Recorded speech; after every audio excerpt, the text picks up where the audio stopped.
नमस्कार.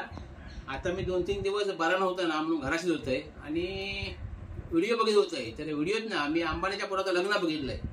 पण खरं सांगू, त्या लग्नात ना इतका बघताना बरा वाटला की अंबानीची संस्कृती जी जपलेली होती ना ती खरंच महान होती. कारण नकाशिकांत पेरा होते सगळ्यांचे, म्हणजे स्त्रियांचे पुरुषांचे. खरे पण श्रीमंतीचा ओघ नव्हतो. आलेल्यासनी नमस्कार करून आदर सत्कार करत होते. आणि ह्या असा जगणा खरा आपल्या तुमच्या आमच्यात असाच हवा. म्हणजे पैशाला श्रीमंती अवसान आहे, पण ह्या विचारात सुद्धा श्रीमंती अशी असली ना तरी काही झाली. आणि या लग्नात आमची लोक गेली होती, म्हणजे सेलिब्रिटी म्हणता ना ते लोक गेले होती. पण काय विचारू नका हो, सगळं अंग प्रदर्शन, म्हणजे तोकडे कपडे घातलेले आणि सगळं अंग प्रदर्शन होत होता. आणि ह्या काहीतरी वाईट वाटतं. माझं असं मत आहे की देह प्रदर्शन करून किंवा अंग प्रदर्शन करून कोण आपल्याला प्रेम देणार नाही आहे.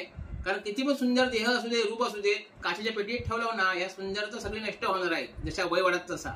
म्हणून व्यर्थ अभिमान गर्व करू नका. आपण त्या अंबानी सारखा वागूया.